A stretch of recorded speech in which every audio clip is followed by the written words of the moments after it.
G'day, I'm Derek Fildebrand, publisher of the Western Standard, and you're watching the Alberta Report, our special daily coverage of Alberta's 2023 election campaign.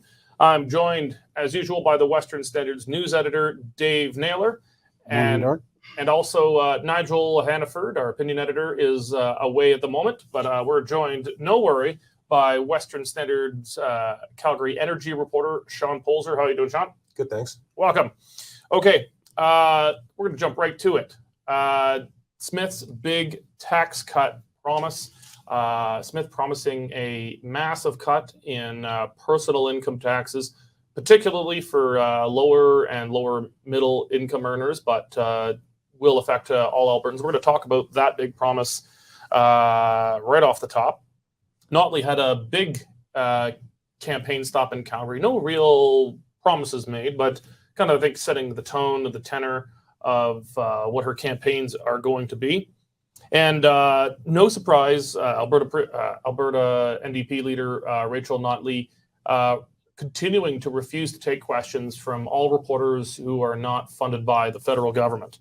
So we're going to jump into it, beginning with Smith's big tax cut. For that, we're going to bring in Western Standard Alberta reporter Jonathan Bradley, who was at Smith's tax cut announcement. Jonathan, why don't you tell us what are some of the details of Smith's tax cut promise from yesterday? So Smith announced yesterday in Southeast Calgary that she would be committed to lowering taxes. She said the only direction taxes would be going under her leadership would be down. There were three main points that she made. So first, she said it would be lowering income taxes. She would create a new 8% income tax bracket, and this would save anyone earning more than $60,000 per year $760, and anyone earning under $60,000 would see a 20% tax cut. She spoke about how she would reindex tax brackets to inflation to ensure that people are able to keep up, and she promised to suspend the fuel tax until December 31, saving people 13 cents at the pump every time per liter, and this adds up to a savings of about $10 every time people go and fill up their tank.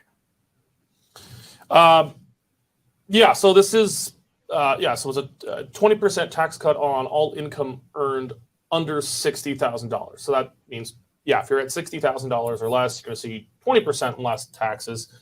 Proportionally see less of a tax cut, I suppose, if you're above $20,000, but your first $60,000 provincially will be taxed at a lower rate. So it's a tax cut that'll affect everyone, but not everyone equally. It's economist, University of Calgary economist Trevor Toome said it was a progressive tax cut because it helps disproportionately helps lower income Albertans.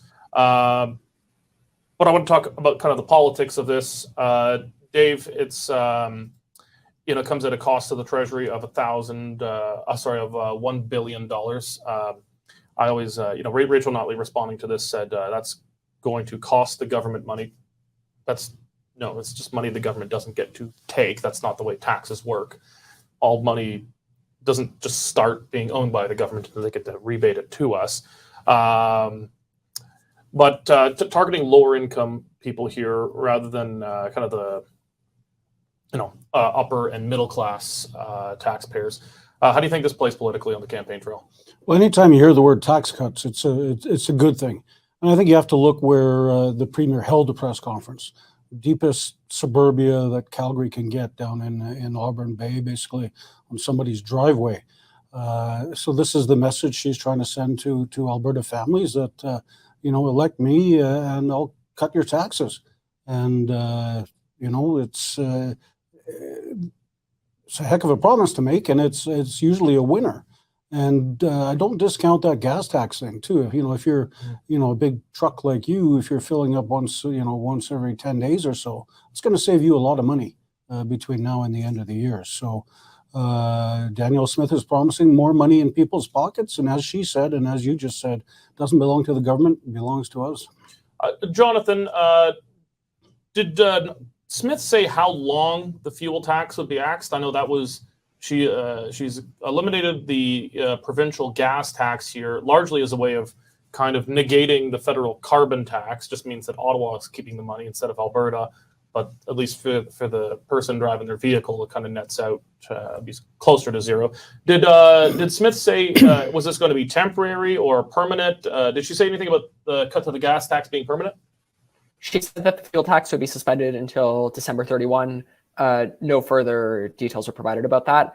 I suspect that it quite possibly could be extended further because Smith has been vocal about the carbon tax and that this fuel tax is offering relief to Albertans, given that Alberta has some of the lowest gas prices in Canada right now. Well, I suppose my best guess would be, so if Smith and the UCP win, we're likely to see that gas tax stay at zero provincially as long as oil prices stay high, because that means provincial coffers are full and prices are already high. So if gas taxes come down, people might not at least recognize they feel it as much, because then you got the tax on it. Just feels like it didn't change rather than went down. Yeah, it's a good thing we've got our oil expert here. How high is oil going to go for the rest of the year? What's the forecast? A lot of the consensus depends on what happens in Asia and China recovering from the pandemic, but there is a pretty broad consensus that barring a recession or a slowdown in the U.S., that prices could hit $100 by the end of the year. And as long as they keep fighting in Ukraine as well, I'm sure that's fairly supportive too. At her rally yesterday, but we're going to get into Notley. Okay. Yeah, okay. We're not into there yet. Yeah. Smith also talked about continuing the re-indexing of income taxes here. That was something that Kenny had gotten rid of quite bizarrely when he became premier. As one of his first acts was to de-index income taxes so that even as inflation went up, people would be artificially pushed into higher tax brackets just by inflation. He had actually built his career at the Canadian Taxpayers Federation fighting so-called bracket creep, and then the first time he's given the reins of power, he immediately erases what he had fought for the first 10 years of his own career for. But there's a big implication in here that I don't think has been discussed, and that is this the final death of the flat tax? The flat tax, everybody pays one flat 10% rate of income tax provincially. That was brought in by Ralph Klein. It was actually Jim Prentice that killed it. I know Rachel Notley likes to take credit for killing it, and a lot of conservatives don't. And conservatives are happy to let Rachel Notley have credit for killing it. But it was actually Jim Prentice that killed the flat tax. He was just quickly defeated and replaced by Notley, who maintained the death of it with a so-called progressive income tax. But if Smith is now going to introduce at another tax bracket and even lower, do you think this means that just any hopes of returning to the flat 10% tax bracket, flat for everybody, it's now got to be true and welly dead at this point, right? I would think so. I think people are comfortable with progressive income taxes in general because they seem to have a better understanding of it, even though flat taxes, you'd think would just be simpler and easier to administer. But somehow this idea that people who make more money pay more tax, I think is pretty ingrained in they do. Even culture. People who make more money do pay more tax, even under flat tax. They just don't pay a higher rate of tax effectively. Right. But that's lost on most people, I think. I think so too. Yeah. Okay. Well, now we're going to turn to. Thank you very much, Jonathan, for joining us. We're going to turn to Rachel Notley's big Calgary rally. She had, I think, a pretty strong turnout there. Very boisterous crowd. You could hear. I don't know if it was just smart microphone placement, but it sounded like they were pretty riled up for Rachel Notley here. Surprising for a lot of people to see that for a new Democrat in Calgary. But Sean, you were there. Tell us what was the vibe and what were the big themes Notley was touching on? Well, it's like you said, I was surprised that a new Democrat in Calgary could get such a turnout. And no, it wasn't mic placement. It was a pretty lively crowd, and the people that were there were definitely committed to the cause. She hit on the main points: healthcare, education. Those are basically. Oh, what was she saying though, other than healthcare and education? Well, just the usual campaign message about she's going to protect the health. She's going to be the defender of the healthcare system. People aren't going to have to pay out of pocket. The province is going to go on the biggest hiring blitz of medical professionals that it's ever seen. They were going to spend more money to retain those people. They were going to cut wait times, increase access, do more surgeries closer to the communities that they're in so that people don't have to travel out to other towns to get some of these surgeries. They were going to build more schools, hire more teachers, the usual. So Dave, Notley was asked by a reporter, and we'll get to kind of the media stuff after, but she was asked by a reporter after the main speech of her rally about Smith's promise to cut income taxes. What would she do with taxes? It was pretty wishy-washy, her answer, right? It was, and that was the whole thing that surprised me about her event yesterday, was that there were no announcements. I know it seems like this campaign's been going on for months already, and it has. But you would think day one of the election campaign, you would bring out a promise. Danielle Smith had the tax one, but Notley didn't. She just covered all her speaking points that she did in the past, which surprised me. But she was asked about taxes, and she didn't have a very firm answer. She has said she's going to raise taxes on businesses. She did talk about that, but she just said more or less, I'm not going to raise your income taxes. Asked, though, about the Smith tax cut, which disproportionately cuts tax. Her answer was largely just, well, it's going to cost the government a lot of money. Kind of, again, back to that strange assumption that the money all belongs to the government to begin with, and then it decides how much people are allowed to keep afterwards. But do you think her stances on taxes are going to be a weakness in this campaign? Because for her to win, she's got to strongly outperform how she did even in 2015 when she formed government as premier, because she was relying on a vote split. She was able to support government, a pretty big majority government with roughly 42% of the vote. Not that high. To win now, the winner is going to need to have 48% to be able to win, and her vote's not very efficient. So she's going after centrist voters. How much do you think her tax stance is going to imperil her much, or is that really just not what New Democrat voters are looking for? Well, I would think that's exactly what New Democrat voters are looking for. I would think, the average any voter would like more money in their pocket. And if you got one candidate saying, I'll give you this amount more, and you've got another candidate saying, well, we don't know what we're doing, obviously that's going to play into the UCP's hands. True, but every voter also wants more free stuff from government. Every voter wants more free healthcare, more free welfare, more free social services, more free handouts of any kind. The question, I guess, is what's motivating the voter? Do they value keeping more of their money vis-a-vis taxes more, or they favor more free stuff more spending more? And generally, the conservative voters going to be at one end, New Democrat voters on another. But there's that roughly 8% of swing voters in the middle right now, and where they stand is I think a bit more confusing about what they're prioritizing more. And you're right about that. Over the COVID years, everybody got used to being given money for doing nothing. But at the moment, Notley hasn't announced any sort of money giveaway, big government plan yet. Maybe she's saving that up her sleeve for later on. Well, that was a thought that came to my mind when she was talking about all the healthcare and all the education was, how are you going to pay for this?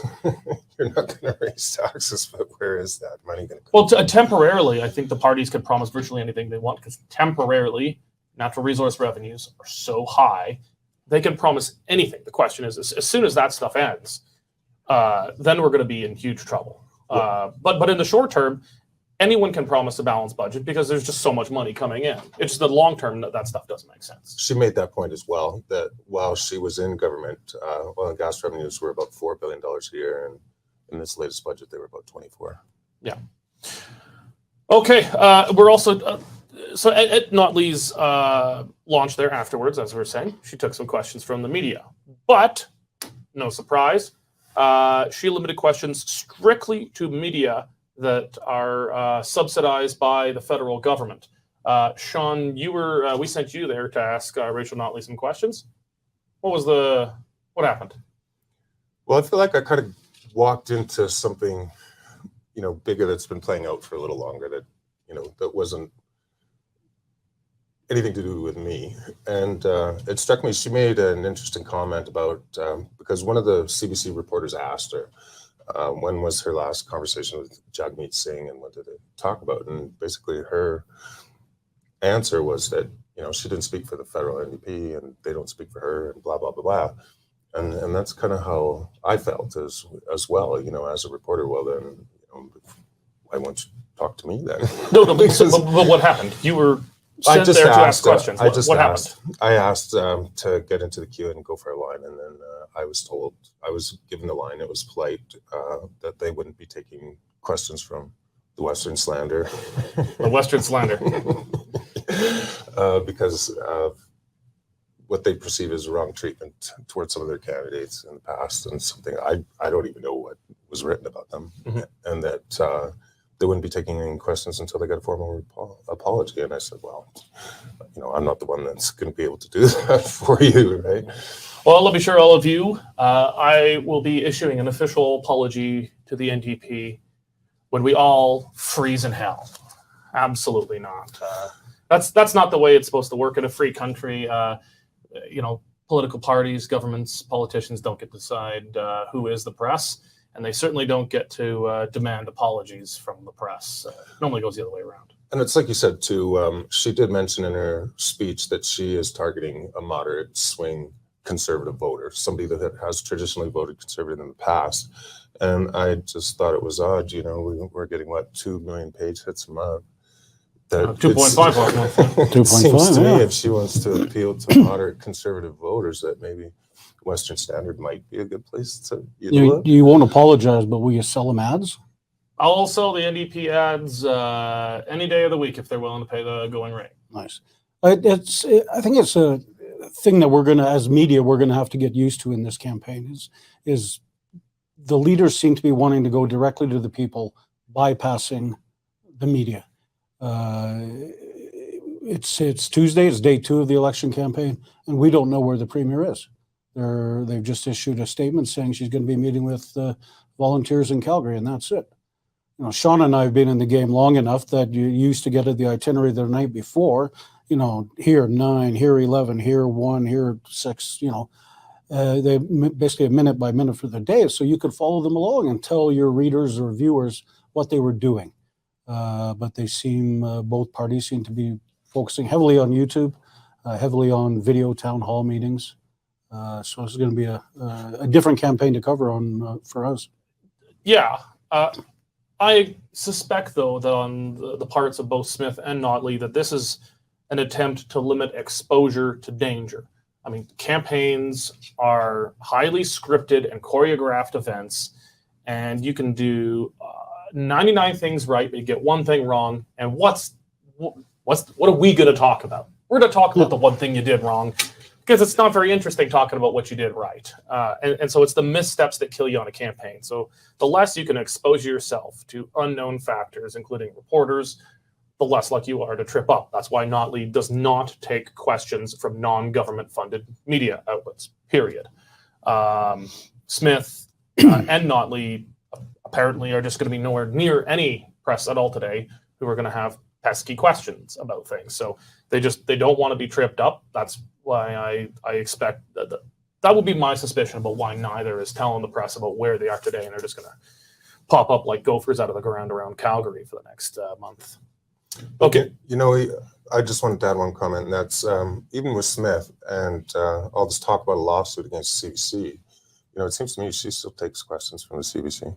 She does, even though she's in a legal dispute with them. Yeah, she is continuing to take questions from them. Maybe we should sue Rachel Notley. Maybe that'll solve it. Okay, we're going to wrap it up there. Before we want to go, they'll just take a moment to note Gordon Lightfoot, legendary folk singer of Canadiana, dead at age 84. I grew up just loving his stuff. Good dock music sitting around the cottage. And, he was a legend, an absolute legend. Yeah. Well, thank you all for joining us today. This has been your Alberta Report for May 2nd. God bless. I can see her lying back in her satin dress in a room where you do what you don't confess. Some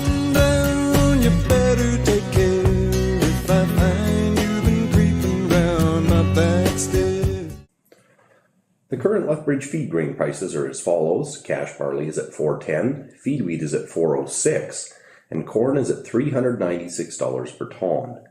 In the milling wheat markets, July Minneapolis futures are lower 5 cents at $7.86, with local hard red spring bid for May movement at $10.20 per bushel. In the oilseeds, nearby canola futures added $9.30 at $713.90 per ton, with delivered values for May movement at $15.96 per bushel. In the pulse markets, nearby red lentil prices remain at 35 cents per pound, and yellow peas are trading at $11.50 per bushel. In the cattle markets, June live cattle slipped $1.60 at $163.27.5 per hundredweight. I'm David Lee at Marketplace Commodities, accurate real-time marketing information and pricing options. Canadian Shooting Sports Association. Without the CSSA, our gun rights would have been taken long ago. These guys are on the front lines helping to draft smart and intelligent firearms regulations and legislation in Canada, and more importantly, educating the public about how we keep guns out of the hands of the wrong people. To become a member, it's absolutely worth every penny. You can become a Western Standard member for just $10 a month or $99 a year